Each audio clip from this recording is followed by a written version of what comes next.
We opened in 2010, but we are so excited. We're one of the few places in the country, states, that have a Women's Heritage Center that honors our past, our present, and our future.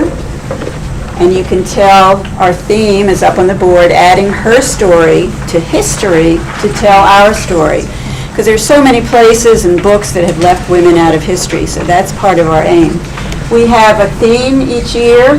This year it's Women in Science, Technology, Engineering, and Mathematics, which you'll see here. And you'll also be hearing Women of Goddard talk about the display that's in the back.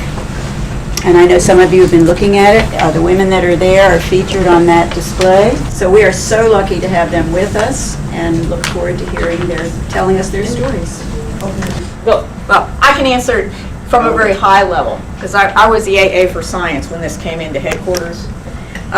We needed to do the sky crane because previously with the balloon landings, where we just bounced our way in, the rovers were very small, and we couldn't use that technique for this larger rover, and we knew we wanted all these instruments. We had to have all these instruments simultaneously in order to be able to nail whether there was life on Mars at some time. So we were desperate to have the heavier rover, and the sky crane was by far the least riskiest out of all of them. But I mean, this is, if sometimes when you're in science, you actually do the science, and then after a while you end up going down to Washington, D.C. to work with Congress and the White House to try to explain what you're trying to do, so they'll give you funding, which is what I was doing when I was downtown. And the problem with the sky crane was it looked so risky that we knew we were going to have real trouble when it came in. So we started inside the building. You probably haven't heard these stories. At NASA headquarters, we started inside the building. We had a simulation of the 7 minutes of terror. And the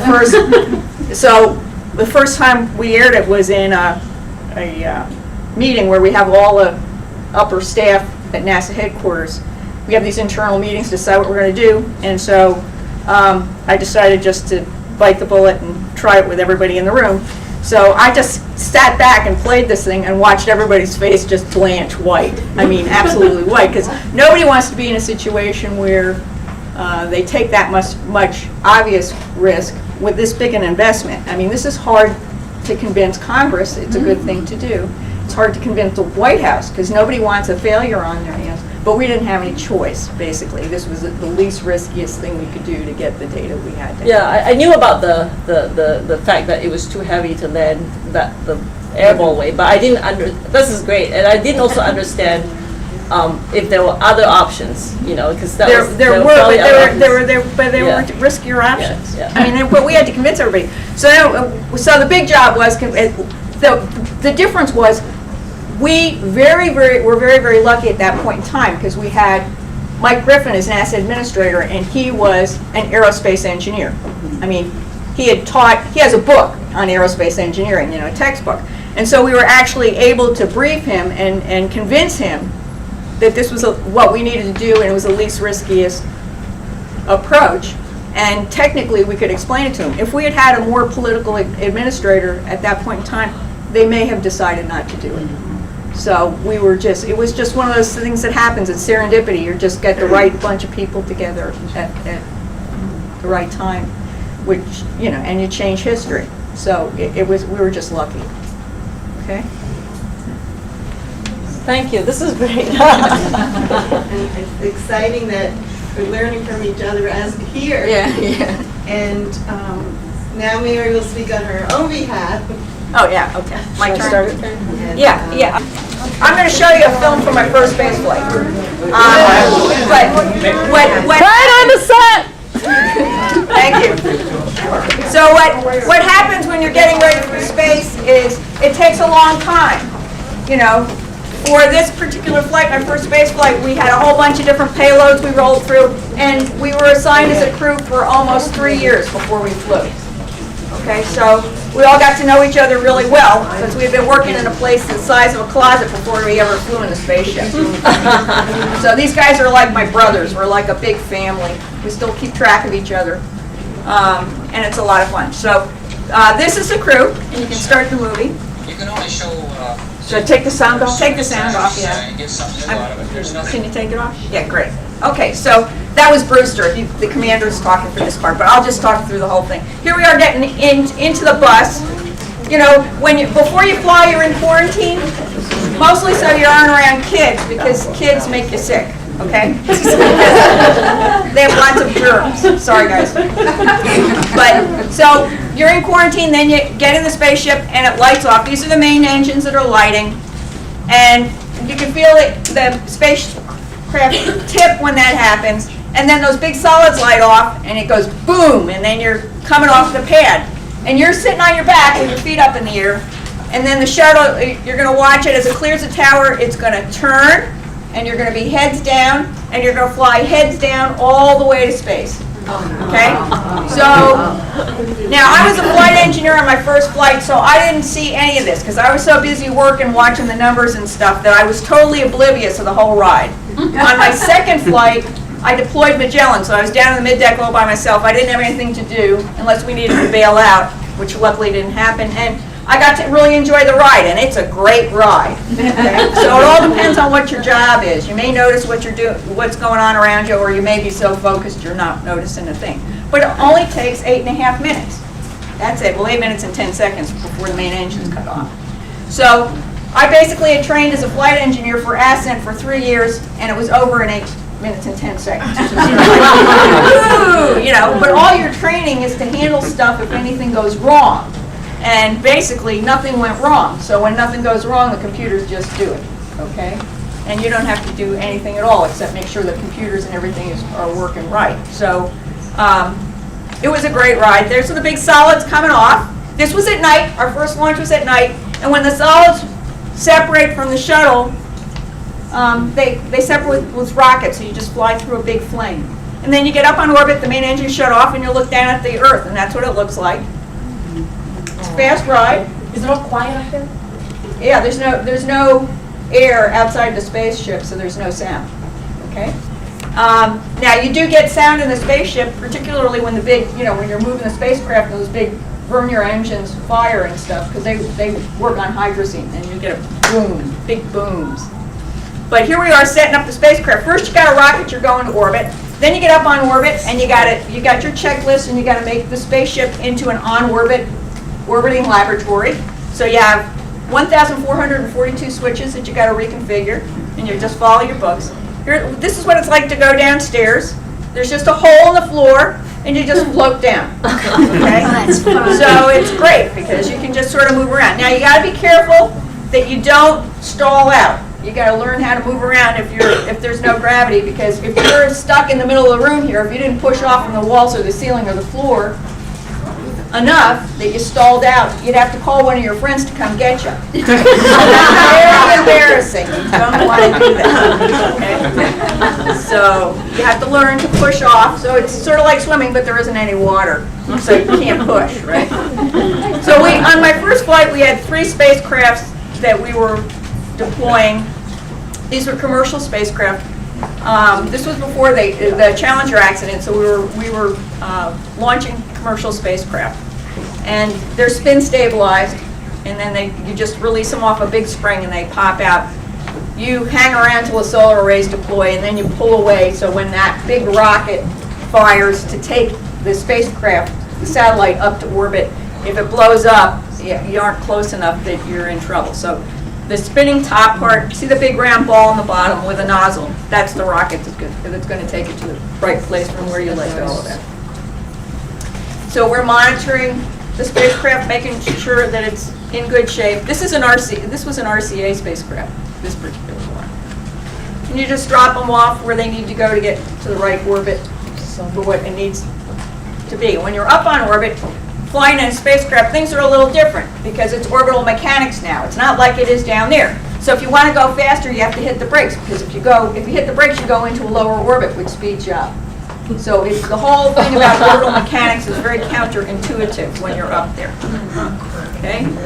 So Woody and Jerry, we had 5 guys in the crew, Woody and Jerry, and 2 payload specialists. Charlie Walker was working this big experiment. He was developing a drug called erythropoietin, which we couldn't get pure enough here on the planet, so he took it up to space because without gravity you don't have convective mixing, so you can get things that are really pure. Okay, so that's what he was working on the whole time, and here he is working on this experiment, and he just worked away down the middeck on the experiment for all 7 days. Then we had Rodolfo Neri-Vela, and he was from University of Mexico, and he was doing all sorts of experiments on behalf of Mexican scientists and engineers, and he was an electrical engineer just like you, Florence. So he flew in space with a spaceship. So, he was working really hard, and his experiments were just all over the place. He had stuff to do for everybody. So he was doing biology, chemistry, physics. I mean, he was running the gamut. Here the guy's getting ready for, there's Rodolfo. He's getting ready to section a plant. Here he's an electrical engineer, but now he's a biologist. So, sectioning his plant. And Woody and Jerry had 2 spacewalks that they were going to do. We were doing experiments to see the best way to build space station. This was back in 1985, so we were trying to decide the best way to build space station.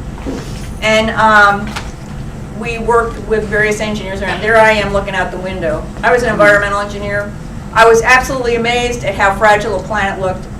What really bothered me in between my 2 space flights, which was 1985 to 1989, when I looked out the window, it looked like things were getting worse.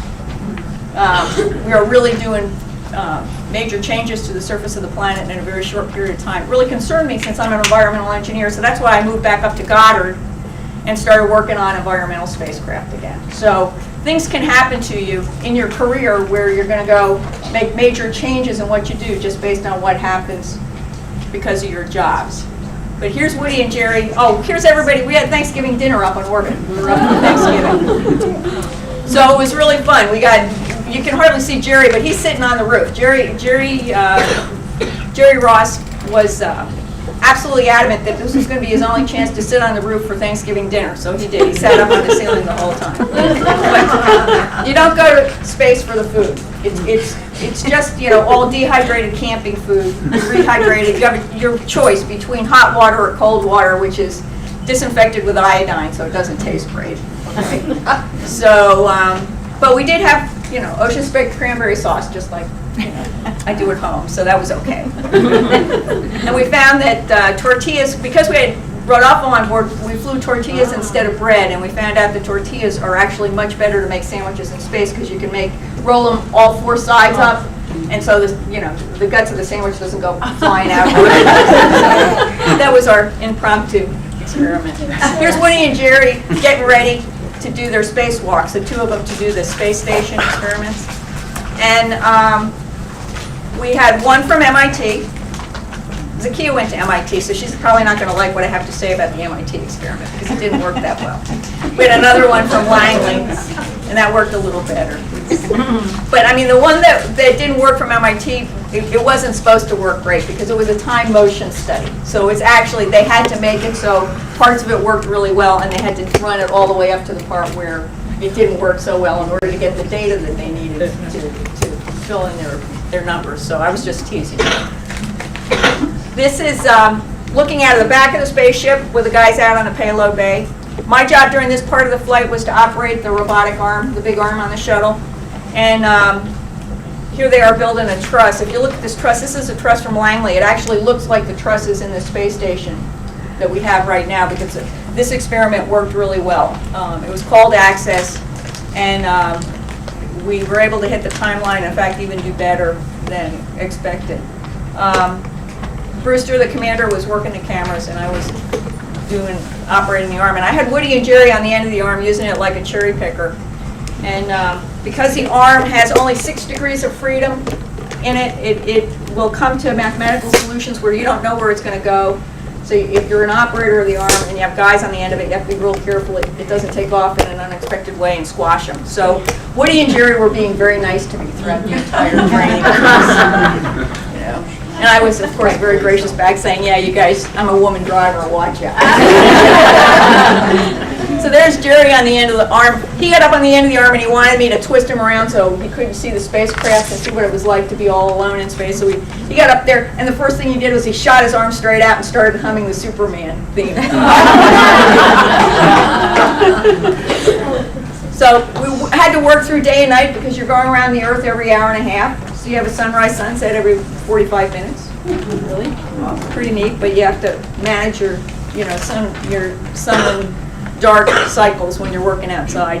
Here's Woody on the end of the arm,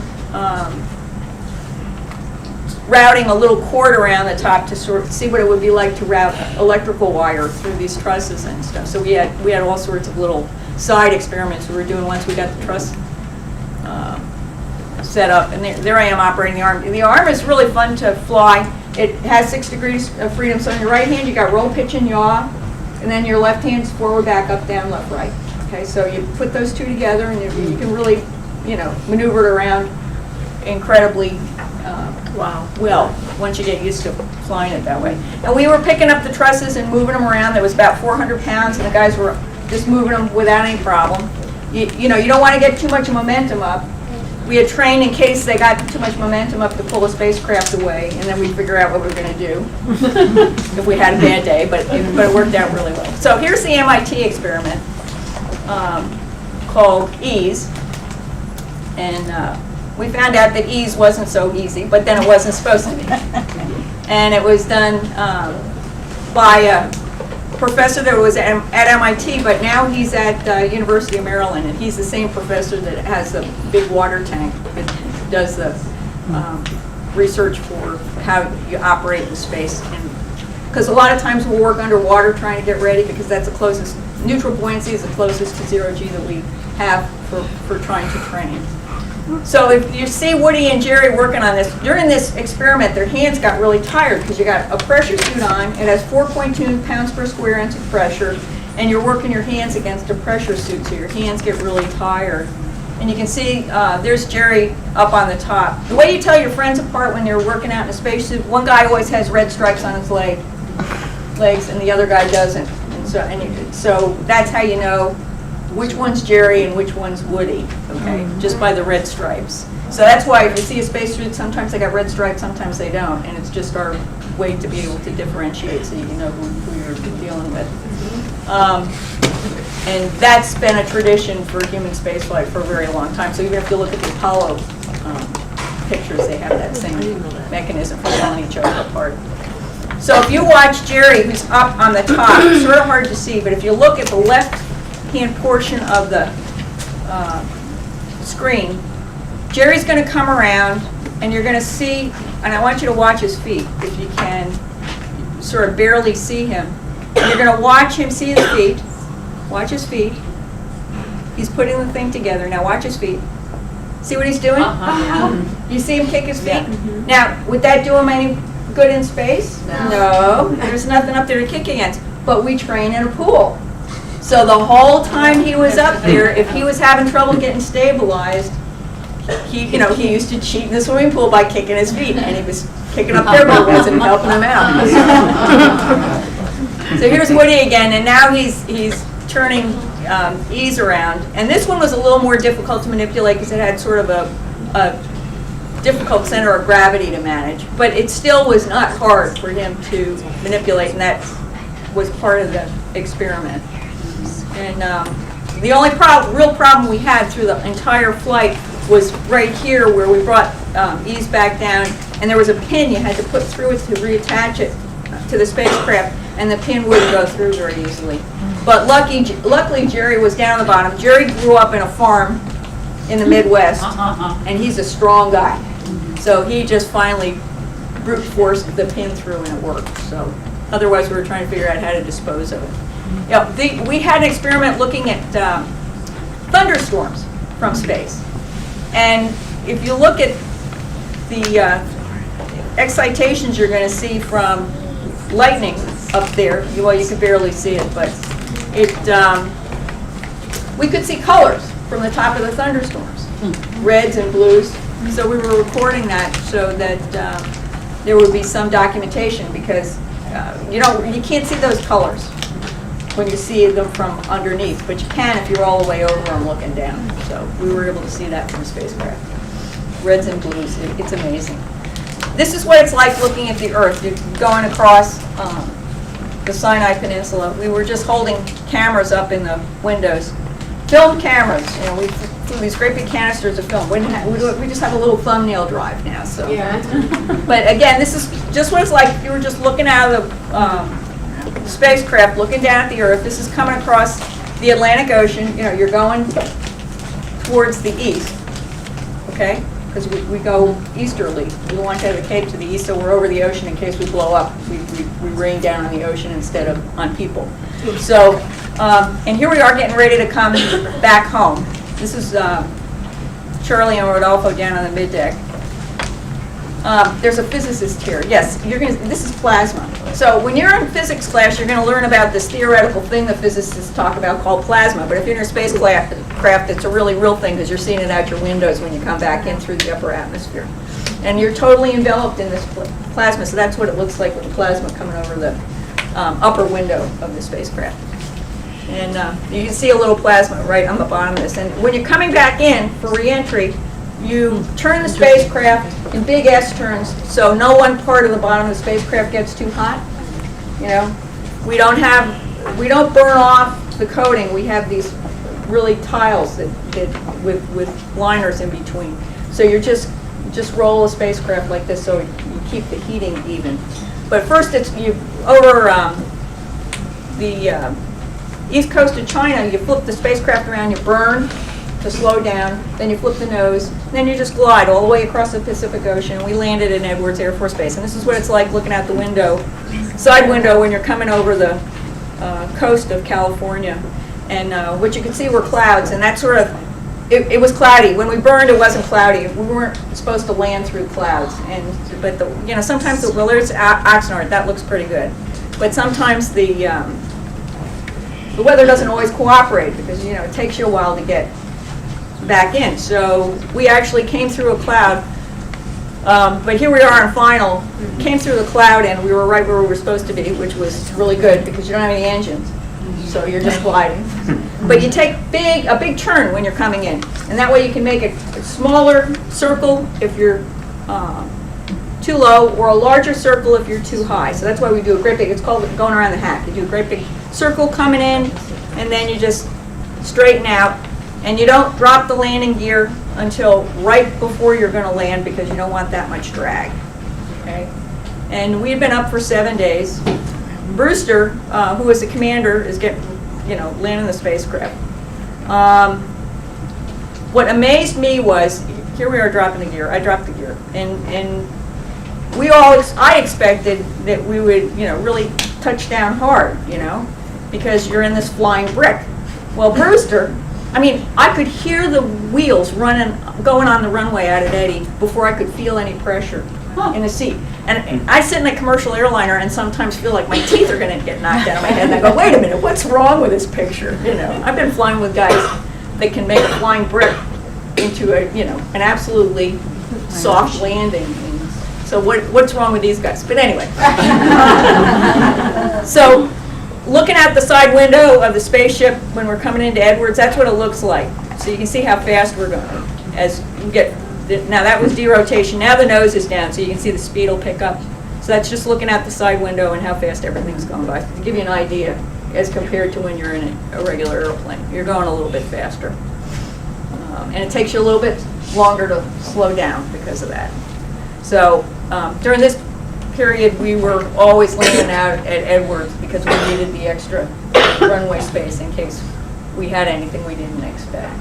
So they started landing in Florida after that. So here we are, getting ready to get out. Now you have your 1,442 switches you have to reconfigure before you can get out. So that's why they sit there for so long. You're in there, and here we are walking out. And we've been up for 7 days. We felt really good. But at that point in time, you haven't had a shower for 7 days. So the first thing you want to do is hit the shower when you get back to the crew quarters. And that shower feels really good. So, that's it.